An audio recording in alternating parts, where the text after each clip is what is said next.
자, 그럼 이제 진짜 6주차 강의 시작하도록 하겠습니다. 저 다시 한번 말씀드리지만 이번 주 과정은 거의 실무 과정이에요. 그래서 여러분들께서 혹시 앞으로 창업을 준비하고 계신 분이 계시다면, 그리고 염두에 두고 계시다면 꼭 그 절차에 대해서는 메모를 하시는 게 어떨까라고 생각이 됩니다. 왜냐하면 저도 사업을 지금까지 많이 해봤지만 이 시행착오들이 되게 많고 이런 것들 때문에 창업을 할 때 어떤 서류나 이런 부분들 때문에 점점 늦춰지는 경우가 많아요. 그래서 저도 뭐 많이 해봤다고 해도 작년에도 법인 설립하는 법인도 다 이제 혼자 설립할 수 있거든요. 이런 법인 설립을 하는 데 있어서 한 3개월은 걸린 것 같아요. 그 서류 하나, 임대차 계약서 하나 때문에. 그래서 여러분들께서도 이런 서류들이 어떤 게 준비가 필요한지를 사전에 좀 면밀히 파악을 하시고 준비를 하시고 하시면 조금 시간을 더 단축시키지 않을까라고 생각이 돼서 이번 과정은 하여튼 좀 더 신경을 써서 본인 부분에 대해서는 외우라기보다는 메모를 좀 해놓으시는 게 좋지 않을까 그렇게 생각이 됩니다. 자, 창업의 절차 한번 진행을 해보도록 할게요. 자, 먼저 일반적인 창업 절차입니다. 그러니까 독립 창업을 할 때 있어서 일반적 작업 절차예요. 창업은 저는 언제나 말씀드리지만 첫 번째 시작이 기회라고 생각이 됩니다. 기회 포착. 그러니까 보통 창업을 어떤 분들은 아이템이 어떤 게 좋을까부터 시작을 하는데 이거는 잘못된 생각이에요.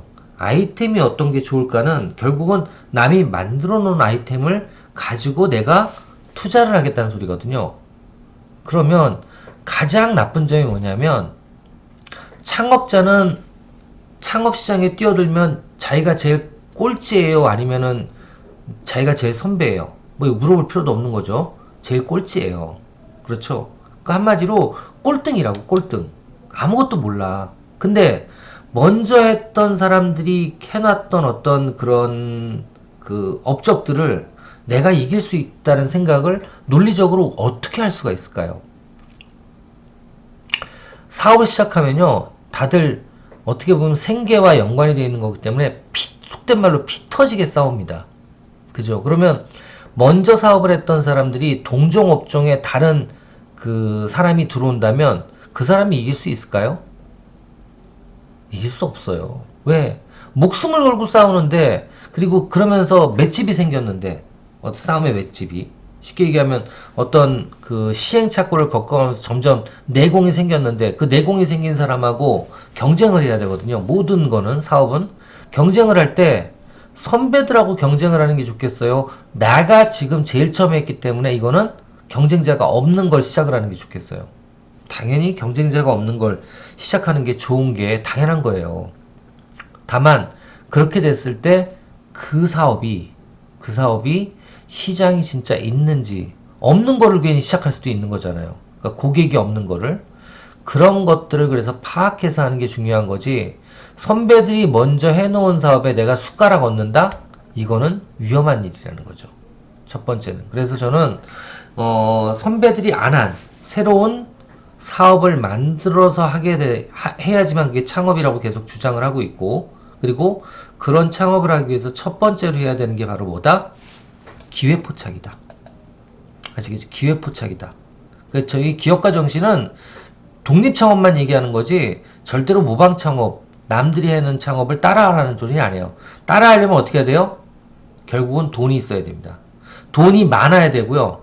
이거를 다 조금은 무리하게 위험하게 투자를 해야 되는 거예요. 아시겠죠? 그런 걸 가리키는 데는 경영학이에요. 저희 창업학은 맨주먹으로 일어나는 학문을 가리키는 겁니다. 그래서 첫 번째로 창업의 시작은 기회포착이다. 이 기회포착은 뭐라고요? 불편함이에요. 고객이 어떤 제품이나 선배들이 지금 하는 사업의 서비스를 받고 어떻게 한다? 불편해해야 돼. 그 불편해해야 되는 거를 내가 인식하고, 그리고 두 번째로 문제 검증을 하게 되어 있죠. 이 문제 검증이 뭐예요? 그 불편함이 진짜 불편한 걸까? 그거를 해소해 주면은 내 제품을 살까? 이걸 검증하는 거예요. 이걸 이제 보통 뭐라고 비즈니스 모델 검증이라 그러는데, 이게 뭐냐면 예를 들면 내가 A라는 제품을 만들려고 하고 있는데, 이 A라는 제품은 기존에 쓰던 제품의 이러이러한 문제점을 개선하는 제품이에요. 아시겠죠? 예를 들면 뭐가 있을까요? 어제 제가 아이디어 브레인스토밍을 하다 보니까 어떤 얘기를 했냐면, 예를 드는 거예요. 예를 드는 겁니다. 자동차 겨울에 이제 실패한 거나 예를 드는 거예요. 겨울에 눈이 오면 자동차가 미끄러지잖아요. 그 미끄러지기 위해서 다는 게 뭐죠? 다는 게 체인이에요. 그렇죠? 자, 그걸 자동차 체인이라고 표현하는데, 이거 주로 이제 눈길이라든가 빙판길이 있으면 겨울에 주로 사용하는 건데, 자, 이거를 쓰면 좋은데, 이게 체인이나 이런 걸 쓰면 당연히 안 미끄러지고 좋은데, 이 체인이나 이런 거는 여성들이 갈기가 힘들대. 불편하지. 예.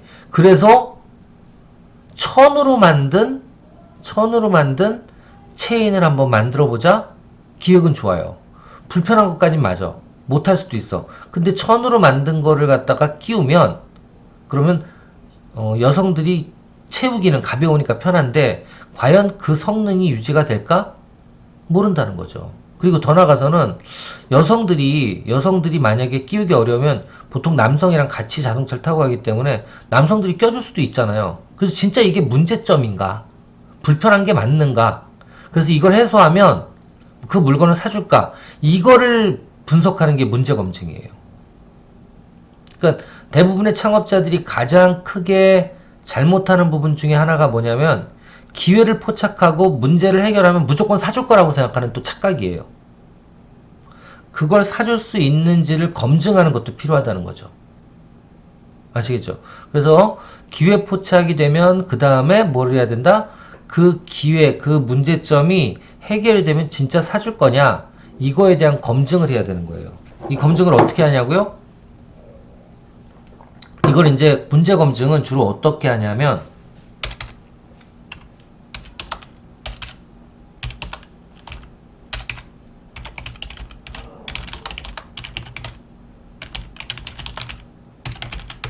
문제 검증 방법은 보통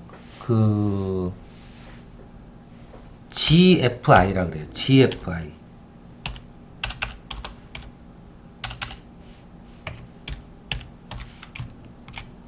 FGI. 포커스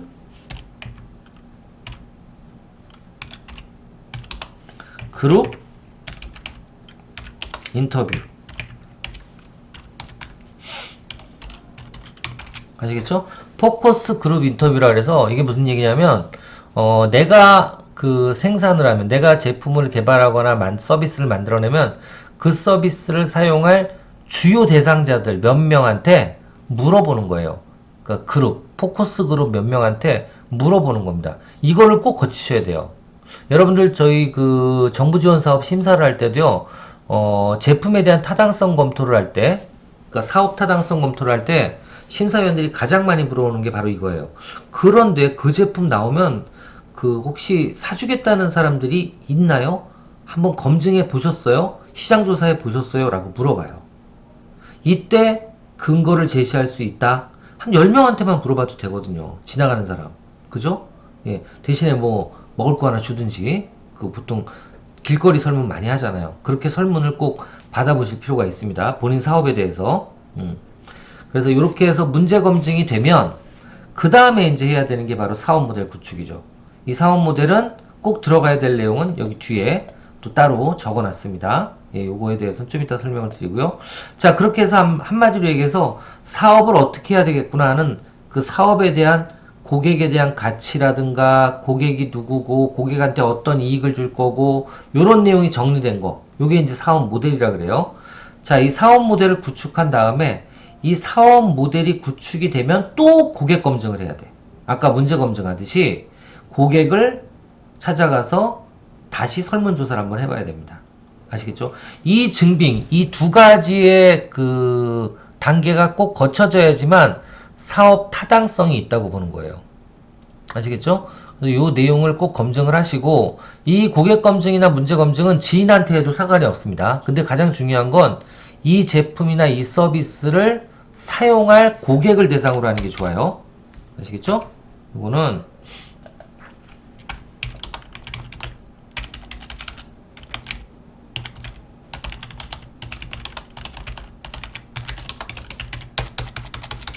문제 검증이나 고객 검증 대상은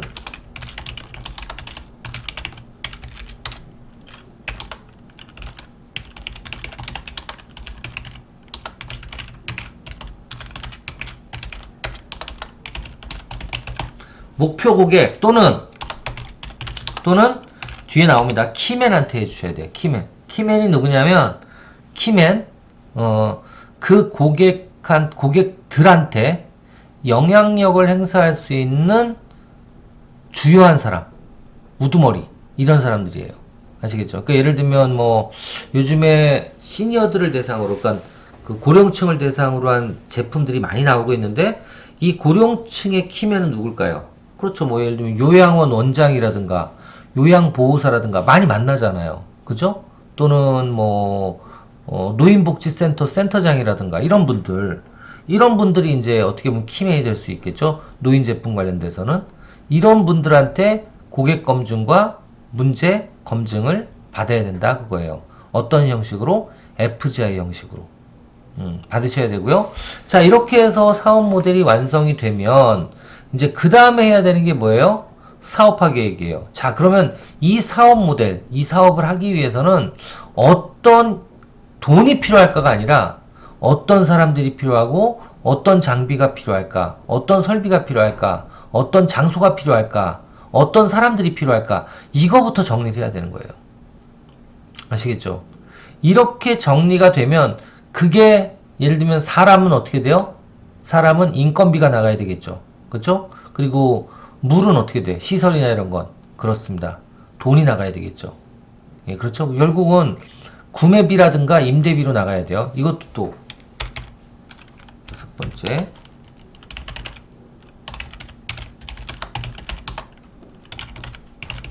투자 자금은 어떻게 분류가 된다고요? 그렇죠. 인적 자금은 뭐예요? 인건비. 이건 운영비입니다. 투자금이 아니에요. 인건비예요. 또 한 가지 뭐가 있어요? 물적은 뭐가 필요하다고요? 물적은 그렇습니다. 물적은 결국은 구매비가 필요한데 여기서 이것도 뭐예요? 이건 초기 투자금으로 들어갈 수가 있겠죠. 다. 그죠?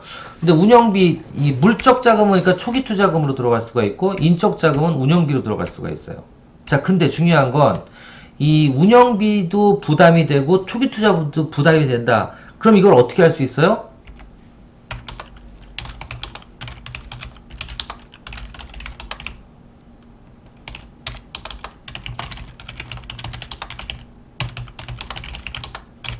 이걸 용어로도 있는데 방법은 어떻게 해야 돼요?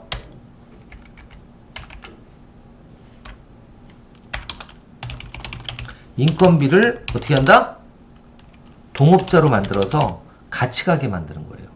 배당을 시킬 수 있게. 창업팁은 그렇게 해야 돼. 아시겠죠? 그러니까 사람을 뽑아서 월급을 주는 것도 상관이 좋겠지만 월급을 주는 것보다는 자, 월급 받지 말고 우리 동업을 하자 라고 얘기를 해서 대신에 뭘 줄 수 있죠? 그렇습니다. 동업자. 지분을 줄 수가 있죠. 그쵸? 이렇게 가면은 초기 투자비라든가 운영 부담을 줄일 수가 있어요. 처음엔. 또 어떻게 갈 수 있죠?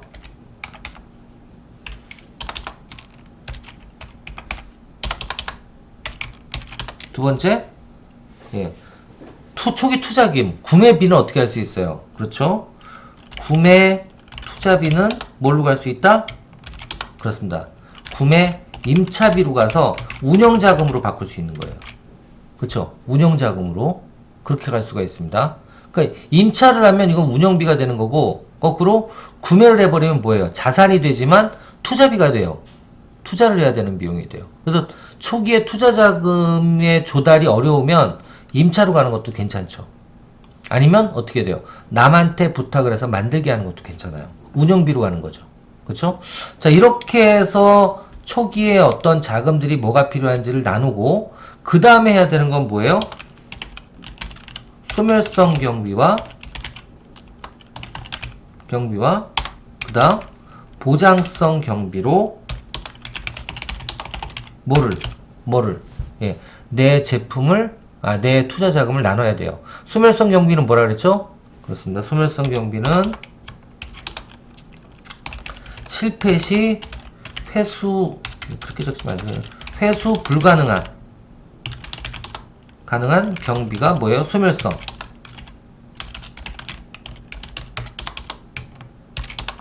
회수 가능한 경비가 뭐예요? 보장성이라고 보시면 돼요. 아시겠죠? 이 중에서 그러면 창업자는 뭐에 아낌없이 투자를 해야 돼요? 그렇습니다. 보장성은 아낌없이 투자를 해도 돼요. 왜? 돌려받을 수 있잖아, 나중에. 그죠? 근데 소멸성은 쓰는데 진짜 신경을 쓰시면서 이걸 꼭 필요한가? 이걸 써야 되는가? 이걸 줄일 수 있는 방법은 없을까? 이거를 계속 생각해 보셔야 되는 거예요. 그래서 이 소멸성 경비 받을 수 없는 거. 예를 들면 어떤 게 있다고요? 저런 자영업에서는 권리금 같은 거 소멸성 경비예요. 인테리어비 소멸성 경비입니다. 이런 걸 줄일 수 있다면 그게 안전한 창업이에요.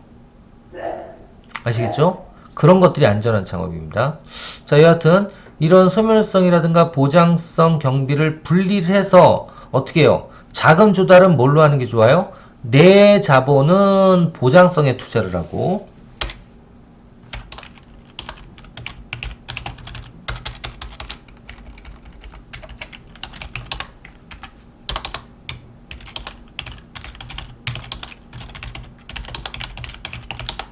보장성 투자비에 투자를 하고요. 그리고 타인 자본 또는 투자 자금은 뭘로?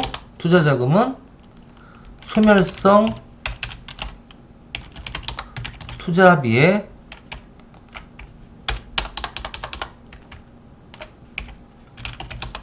투자를 하시면 됩니다. 아시겠죠? 이렇게 생각하시는 게 가장 좋아요. 아시겠죠? 내 자본은 보장성 투자비, 그리고 타인 자본이라고 그러면 좀 미안한데, 여하튼 남의 손 중에 가장 큰 남의 손은 정부 자금이라 그랬죠? 이런 정부 자금은 소멸성 투자 비용에 투자를 하는 게 맞고, 꼭 진짜 현실적으로도 이런 소멸성 투자비에만 투자를 해야지만 정부 자금은 또 지원이 돼요. 자산성에, 보장성 투자 비용이라든가 자산성 투자비에 지원이 안 됩니다. 그래서 여기 자금 조달에 뭐가 들어갈 수 있다?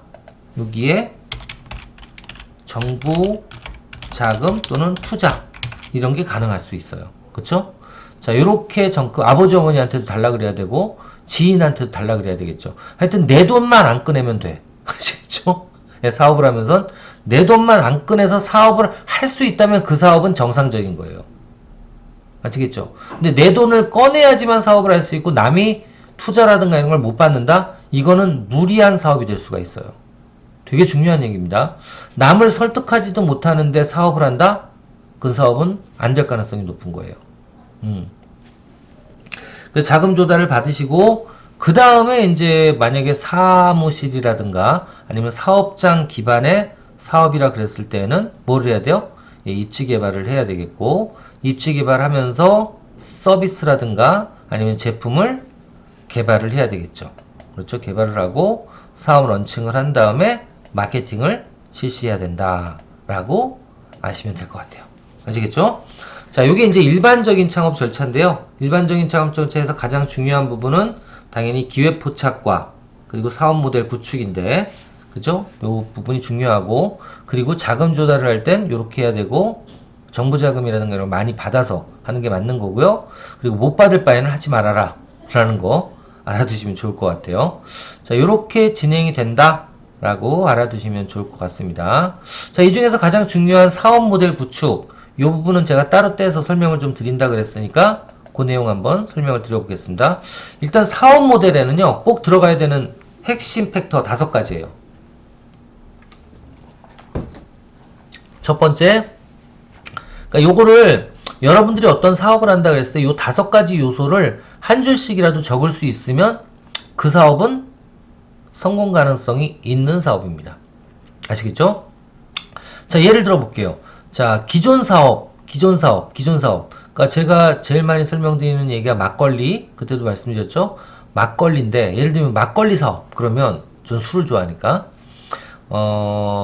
주류 전문점, 막걸리 전문점들 많이 있어요. 그쵸? 이렇게 주전자에다 막걸리 팔고 전이라든가 이런 거 있는 그런 그 행태의 전집이라 그래도 되겠죠. 전집이나 막걸리 전문점이라고 표현하는데, 자, 이걸 일단 기존 사업을 한번 보자고요.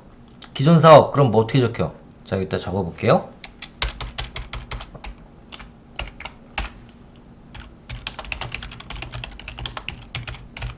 사업 모델링 예시. 첫 번째, 기존 사업은 뭐다? 예, 막걸리 전문점 적어놓을게요. 자, 두 번째, 목표 고객은 누구다? 목표 고객은, 이건 이제 여러분들이 정하는 거예요. 목표 고객은 등산객. 등산객. 이렇게 적였어요. 자, 등산객은 막걸리를 산에서 먹고 싶어 하죠. 근데 산에 없어. 이게 니즈야.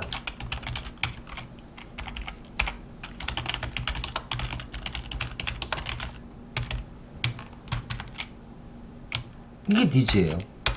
간단해. 불편한 점도 있을 수 있지만 이렇게 니즈가 바로 나올 수 있는 것도 있어요. 그래서 어떻게 한다? 예, 신규 사업은 막걸리를 어디서? 산에서 판매하자. 예, 이렇게 되는 거죠. 자, 그 다음에 신규 사업은 조금 더 들어가도 돼요. 여기서 이제 방법.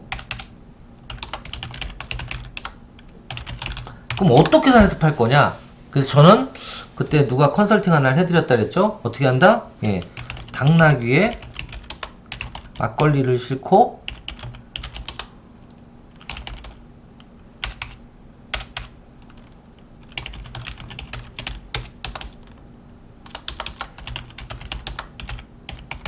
산에서 팔기. 예. 이게 한 10년 전에 제가 컨설팅 해드렸던 아이템이에요. 10년이 벌써 10몇 년 됐어요. 예, 그, 제대군인 하신 분한테, 예, 등산도 좋아하고 술도 좋아하시다 그래서, 좋아하는 거 하세요 하고 만들어드린 그 아이템인데, 되게 재밌었다 그러더라고요. 예, 한 달에 뭐, 몇십만 원씩, 예, 몇백만 원씩 벌 수 있었는데, 요즘에는 안 된다 그러더라고요. 법적으로. 옛날엔 됐었어요. 예, 진짜. 그래서 요렇게 해서, 예, 산에서, 그, 어떻게 보면, 저기, 혁신적인 아이템들은 기존의 어떤 규제와 법을 어기는 경우도 있어요. 예, 아니면 사회 풍습을. 근데 그게 완전히 심하게 어기면 안 되겠지만, 여하튼, 어떻게 보면 그런 부분들도 극복해 나가야 되는 그런 그 창업자의 어떻게 보면 숙명이 아닌가, 그런 생각이 듭니다. 여기까지가 이제 신규 사업이에요. 그 다음에 이제 해야 되는 게 뭐냐? 가장 중요한 게 키맨. 자, 키맨은 뭐냐면, 내가 목표로 하는 고객들을 한꺼번에 데리고 올 수 있거나 아니면 영향력을 행사할 수 있는 사람. 자, 지금 이 사업의 키맨은 누굴까요? 그렇죠. 등산 동호회 회장 이런 분들이에요. 그죠? 예를 들면 쳐볼까요, 여기? 여기서 한번 해볼게요. 여기서 카페. 그러니까 특히 여러분들 키맨 찾을 때 가장 편한 거는 요즘에 카페라는 게 뭐죠? 인터넷 카페가? 인터넷 카페는 결론은 그거예요. 그죠? 저기 어디야? 어떤 특정한 어떤 목표 또는 취미를 함께하는 사람들의 집단이에요. 이건 어떻게 보면 거꾸로 얘기하면 사업자들한테는 가장 중요한 고객 집단들이 모여 있는 거나 마찬가지예요. 여기서도 한번 볼게요.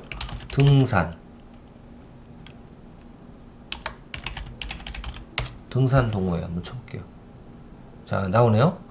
초보 등산 동호회. 이런 이런 회장님 말고, 이런 회장님한테 어디로 주로 가는지, 아니면 여기 딱 그걸 한번 쳐볼까요? 특정한 어떤 산?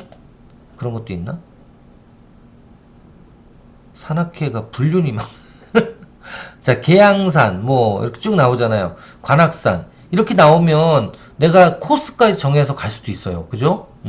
이번 주엔 어디 가요? 물어봐서 같이 갈 수도 있는 거죠. 이렇게 해서 회장, 이런 분들한테 어떻게 해요? 내 사업의 동반자로 끌어들일 수도 있는 겁니다. 그쵸? 자, 여기서 이제 더 들어가 볼게요.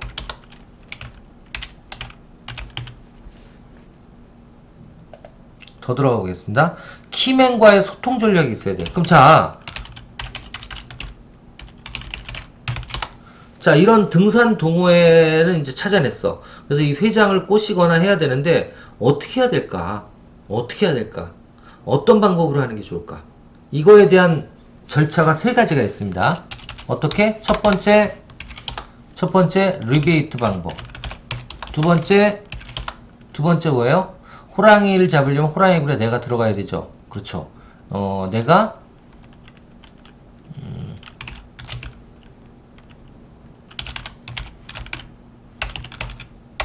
이건 그냥 제가 만드는 단어니까 이걸 그대로 쓰시면 안 돼요.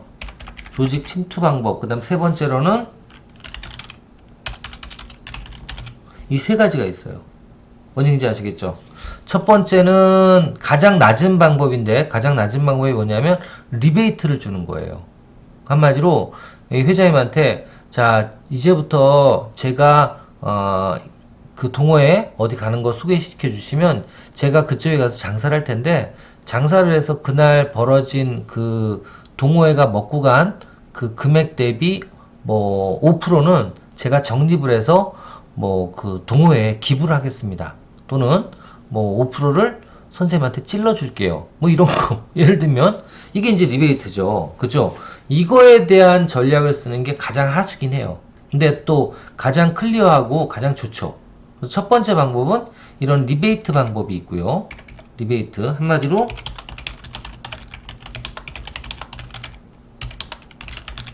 이런 게 있고요. 그 다음 조직 침투 방법. 이건 뭘까요? 조직에 침투해. 어떻게 침투를 해? 가장 좋은 게 뭘까요? 예. 어떻게 하면 될까요? 바로 그 동호회에 내가 가입을 하는 거예요. 예.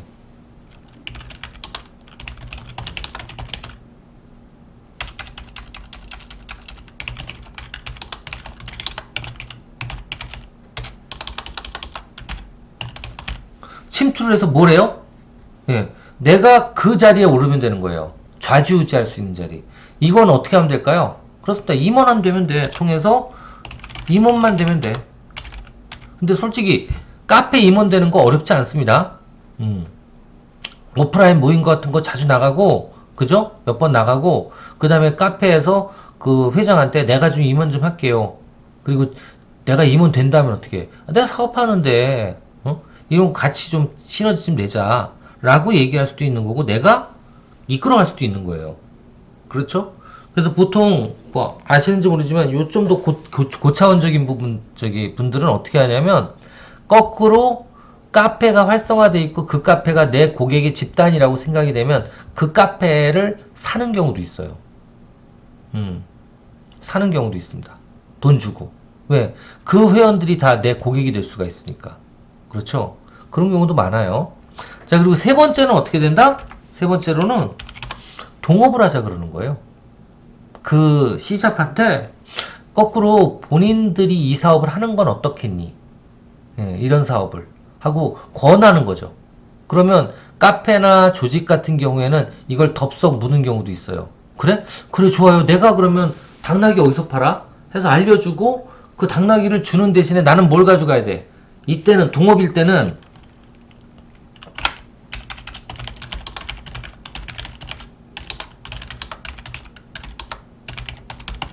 아시겠죠? 일부 수익 모델을 내가 가져가야 돼. 뭐냐면, 자, 좋습니다. 그러면 카페에서 이제 그 갈 때마다 당나귀 한 마리 실어가지고 먹을 거 가져올라가게 할게요. 대신에 그 먹을 거는 내가 한꺼번에 주문해 줄게. 이런 거. 아시겠죠? 이렇게 해서 내가 일부 수익 모델을 가져가고 대신에 내가 그 모든 일을 다 안 해도 되잖아. 그쵸? 그 대신 그 일에 대한 영업은 누가 하는 거야? 키맨이 해주는 거죠. 영업을. 이렇게 진행이 되게 되면 어떤 사업 하나는 땅 짓고 헤엄치기라고 얘기 들었죠. 그렇게 땅을 짓고 헤엄칠 수 있는 사업으로 바뀔 수도 있습니다. 아시겠죠? 자, 이렇게 해서 일단 일반적인 창업 절차, 그 중에서도 이 사업 모델 구축에 대해서 조금 더 구체적으로 설명을 드렸습니다. 사업 모델 구축엔 뭐가 들어가야 된다고요? 이거 시험 문제 나옵니다. 일단 기존 사업 팩터 꼭 들어가야 되고, 목표 고객이 들어가줘야 되고, 그 다음에 신규 사업, 고객 가치 제공을 할 수 있는 신규 사업이 뭐다? 들어가줘야 되고, 키맨이 들어가줘야 되고, 그 다음 키맨 소통 전략까지 들어가주면 이게 핵심 사업 모델링에 꼭 들어가야 될 핵심 요소들이다 라고 알아두시면 될 것 같습니다. 자, 여기까지 하고 잠깐 쉬었다가 또 이어서 하도록 하겠습니다.